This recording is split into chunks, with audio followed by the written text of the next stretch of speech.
అడుగుతున్నది అంటే మా ప్రాతినిధ్యం ఏ పార్టీ అయినా మా జనాభా పరంగా ప్రాతినిధ్యం అంటున్నాం. మాకు జనాభా కంటే మించి మేము అడిగితే అది తప్పమ్మా. మా జనాభా దగ్గర రావాలి కదమ్మా. ఇప్పుడు రేవంత్ రెడ్డి గారు ఒక రెడ్డి సామాజిక వర్గాన్ని వాళ్ళ మామూలు పెట్టాడు అనుకో, ఎవరు కాంగ్రెస్ నుంచి మన కల్వకుర్తి నుంచి ఉండే చూడు అమ్మా, అక్కడ రెడ్డి అయినా. మరి మల్కాజ్గిరిలో ఎవరు పెడుతుండ్రమ్మా? రెడ్డి అయినా. నల్గొండలో ఎవరు పెడుతుండ్రమ్మా? సరే, రేపు మీకు అధికారం వచ్చినా మీ వాళ్ళని అన్ని చోట్ల పెట్టుకుంటారు. పెట్టొద్దమ్మా, అదే తప్పమ్మా. సో మీరు పెట్టనంటారు? పెట్టొద్దమ్మా. ఎందుకంటే సమాజంలో వర్గాలు ఉన్నాయి, కులాలు ఉన్నాయి. ప్రతి వర్గానికి ప్రతి కులానికి జనాభా ఉన్నది కదమ్మా. సామాజిక న్యాయం సమానత్వం ఎప్పుడు వస్తుందమ్మా? ఎవరి జనాభా పరంగా వాళ్ళకి అవకాశాలు వచ్చినప్పుడు అందరికీ న్యాయం జరుగుతుంది. ఇప్పుడు ఎగ్జాంపుల్ అమ్మా, రెడ్డి సామాజిక వర్గ జనాభా ఒక 4 ఉన్నది అనుకో, వాళ్ళు 40% తీసుకుంటే 4% తీసుకుంటే వాళ్ళ వాటాకు వచ్చినట్టు. 40% తీసుకున్నారనుకో ఇంకొకరు అవకాశాలు కొల్లగొట్టినట్టు. ఇప్పుడు ఉదాహరణకు ఇప్పుడు మాదిగలు 70% ఉన్నారు.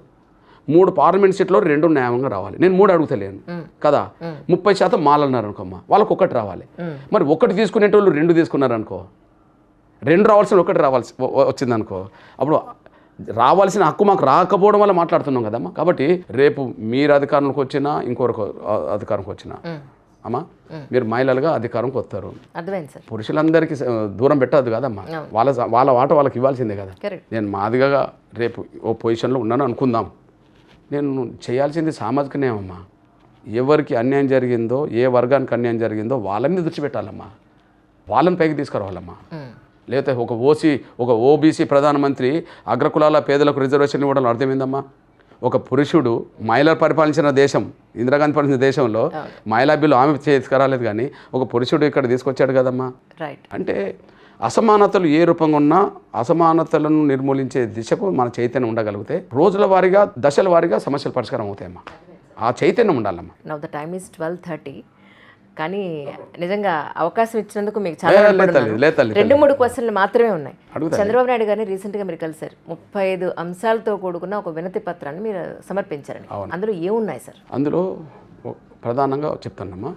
ఒకటి, రేపు సుప్రీంకోర్టు తీర్పు ఎన్నికల తర్వాత రావచ్చు, ఎన్నికల లోపు కూడా రావచ్చు. సుప్రీంకోర్టు తీర్పు అనంతరం అది శాసనసభ తీర్మానం చేయడానికి దారితీస్తుంది, పార్లమెంట్లో చట్టం చేయడానికన్నా దారితీస్తుంది. రాష్ట్రాలకు అధికారం ఉన్నదని చెప్పింది అనుకోక ఇక్కడ రాష్ట్రం తీర్మానం చేసి అమలు చేయాలి. కేంద్ర ప్రభుత్వమే చేయాలని ఒకరు చెప్పింది అనుకుందాం, కేంద్ర ప్రభుత్వానికి సిఫార్సు చేయాలి, ఏదైనా తీర్మానం చేయాలి కదా ఇక్కడ. కాబట్టి మొదటి క్యాబినెట్ సమావేశంలోనే ఆ తీర్మానం చేయాలి, మొదటి అసెంబ్లీ సమావేశంలోనే చట్టం తీసుకురావాలి, తీర్మానం చేయాలని మొదటి డిమాండ్. అంటే మా 30 ఏళ్ళ ప్రధాన అంశానికి మొదటి డిమాండ్ అది. 35 డిమాండ్ అర్థం ఏంటంటమ్మా, ప్రభుత్వంలో ఎన్ని శాఖలు ఉన్నాయో, ప్రభుత్వంలో ఎన్ని రంగాలు ఉన్నాయో అన్ని రంగాల్లో మాదిగల ప్రాతినిధ్యం న్యాయబద్ధంగా ఉండాలి. ఒక 5 సభ్యులతో కూడా కమిటీ ఏదన్నా వేస్తే, ఒక కమిషన్ వేస్తే, ఒక నియామకాలు జరిగితే ఆ 5లో ఒక మాదిగ ఉండాలి. ఎగ్జాంపుల్, మహిళలకు ఒక 5 కమిటీ పడ్డది అనుకోండి, అందులో ఒక మాదిగ మహిళ కూడా ఉండాలి. లేదా ఒక ఆంధ్రప్రదేశ్ పబ్లిక్ సర్వీస్ కమిషన్ పడ్డది అనుకోండి, ఒక 10 మంది ఉన్నారనుకోండి, ఆడ మాదిగ ప్రాతినిధ్యం ఉండాలి. అన్ని వ్యవస్థల్లో మాదిగల ప్రాతినిధ్యం మా భాగస్వామ్యం ఉండాలని కోరుకున్నాం. 35 డిమాండ్ల సారాంశం అది. తర్వాత ఎక్కడైతే మాకు చట్టసభలో అవకాశం లేదో అక్కడ మాకు శాసన మండలి, రాజ్యసభ కూడా ఇవ్వాలని కూడా కోరుకున్నాం. వాళ్ళ సమస్యల్ని వాళ్ళ గొంతుని వినిపించడానికి మీకు ఒక అవకాశం అడుగుతున్నారు. అంతే అన్ని వ్యవస్థల్లో మా ప్రాతినిధ్యం ఉండాలని కోరుకుంటున్నాం. కేసీఆర్ గారి పరిస్థితి ఏంటంటారు ప్రస్తుతానికి? కేసీఆర్ గారి పరిస్థితి అది స్వయంకృతాపరాధం. ఒకసారి గమనించమ్మా, ఒక ఇంటర్వ్యూలో కేసీఆర్ గారి కూతురు మీకు అధికారం వస్తే ఏం చేస్తారంటే ముందు లిక్కర్ని బ్యాన్ చేస్తానండి అమ్మా. అది ఎన్ని మీమ్స్కి దారి తీసింది సార్. అనుకో అవును అవును, ఆ నిజాయితీ ఉండాలి కదమ్మా. అవును, మరి ఆమె లిక్కర్ వ్యాపారం కాదు, అది వ్యాపారం కూడా అన్నారు. పని చేస్తుంటే 10 సార్లు ప్రత్యేక విమానాల మీద వీటి మీద పోయి వాళ్ళతో మాట్లాడుతుంటే ఈయనకు బిడ్డ ఎట్టిపోతుందని తెలియకపోయినా ఇంటెలిజెన్స్ అయితే ఉంటుంది కదమ్మా.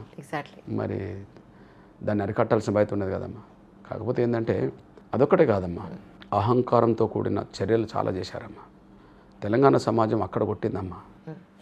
వాళ్ళు ఒక రాజుల కుటుంబంలాగా ప్రవర్తించిందమ్మా.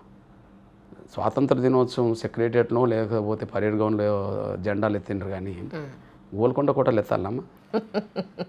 సంకేతం ఏందమ్మా? రాజుల కాలం పోయింది కదమ్మా, ప్రజాస్వామ్యం వచ్చింది కదమ్మా. ప్రజాస్వామ్యాన్ని గుర్తుగా దేశ స్వాతంత్ర వేడుకలు పరేడ్ గ్రౌండ్లో జరిగే సాంప్రదాయం కదమ్మా. ఆ సాంప్రదాయాన్ని ఎందుకు బ్రేక్ చేయాల్సి వచ్చిందమ్మా? అంటే తన పోకడలు, తన కుటుంబ పోకడలు ఎక్కడ పోయినాయి అంటే ఇక మేము ప్రజలకు అతీతులం, మేము రాజులం అనే కాడికి వచ్చింది.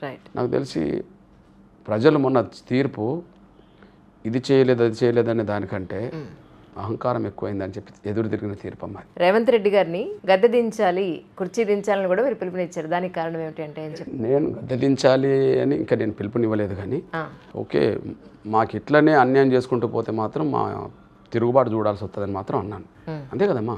ఇప్పుడు అన్యాయం జరిగిన వర్గం, అన్యాయం గురైన వర్గం ఉంటే ఎదుగుతున్న వాళ్ళు, న్యాయం చేస్తున్న వాళ్ళే న్యాయం చేయకుండా మాకు అడ్డు తగులుతున్న వాళ్ళకు వత్తాసు పలుకుతూ అమ్మా. ఇప్పుడు రేవంత్ రెడ్డి పరిస్థితి చెప్పానమ్మా, మా తరఫున మాట్లాడలే. ఆయన సొంత జిల్లాలోనే 2 పార్లమెంట్ సీట్లు ఒక రెడ్డికి ఇప్పించుకున్నాడు. మిగతా ఎవరికి ఇప్పించాలి? ఆయన సొంత జిల్లాలో మాదిగలకి ఇప్పించాలి.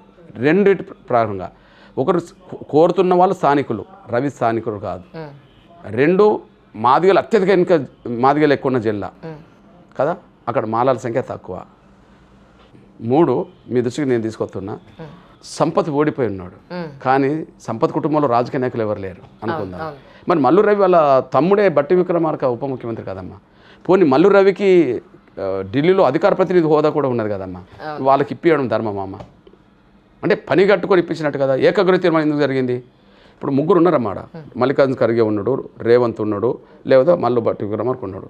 అన్న కోసం తమ్ముడు మాట్లాడిండు. మల్లికార్జున ఖర్గే తన కులస్తుడు కాబట్టి రవికి సిగ్నల్ ఇచ్చిండు. మరి జిల్లా వాడివి మాదిగలకు అన్యాయం జరిగింది నీకు తెలుసు, మాదిగలకు న్యాయం చేస్తావు అన్నావు, మాదిగల ద్వారా నువ్వు ఎదిగినావు అని చెప్పావు. ఈయన మాట్లాడాలి కదా.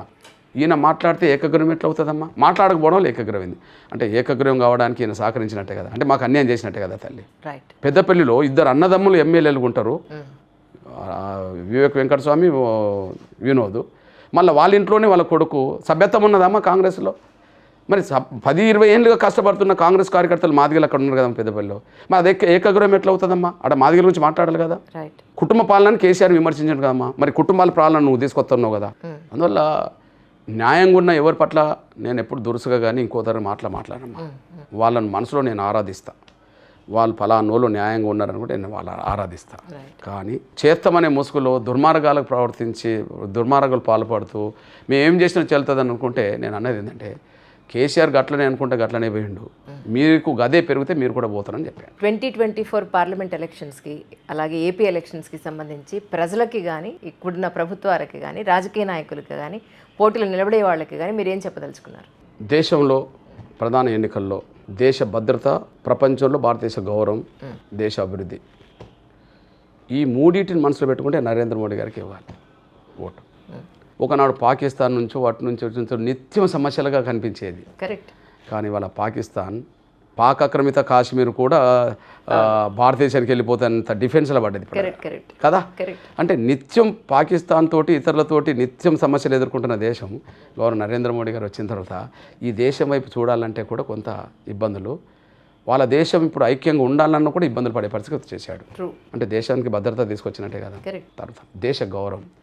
నాకు తెలిసి ప్రధానమంత్రులు మనం చాలామంది చూసాం, కానీ భారతదేశం బార్డర్ అవతల ఒక దేశ ప్రధానమంత్రికి అన్ని దేశాల్లో పాలకులు అత్యున్నత గౌరవం ఎవరికి దక్కుతున్నదంటే నరేంద్ర మోడీకి దక్కుతున్నారు. అంటే ఆయన సమర్థుడు కాబట్టి కదా, పరిపాలన అధ్యక్షుడు కాబట్టి వాళ్ళు గౌరవిస్తున్నారు. లేకపోతే ఎందుకు ఇస్తారమ్మా? ఇస్తున్నాడు. అంటే ప్రధానమంత్రి గారికి భారతదేశం బార్డర్ అవతల గౌరవం దక్కుతున్నదంటే మన ప్రజలందరికీ దక్కినట్టే కదన్నా, మనందరికి దక్కినట్టే కదా. 3వది, ఆయన కొన్ని టార్గెట్స్ పెట్టుకొని 10 ఏళ్ళు నడిపిండమ్మా. నాకు తెలిసి రేపు మళ్ళా ప్రధానమంత్రి అవుతే ఈ దేశంలో ఉండబడే ఆర్థిక అసమానతలు తొలగించే దిశగా మరిన్ని నిర్దిష్ట నిర్ణయాలు తీసుకుంటారని నేను ఆశిస్తున్నాను. అంటే వల్ల దేశంలో పేదరికం తొలగాలన్నా, దేశం భద్రంగా ఉండాలన్నా, ప్రపంచ దేశాల ముందు మన గౌరవం ఉండాలన్నా నరేంద్ర మోడీ గారికి ఓటేయడం మనందరి ధర్మమ్మ. మీరు కూడా ఓటేయండి.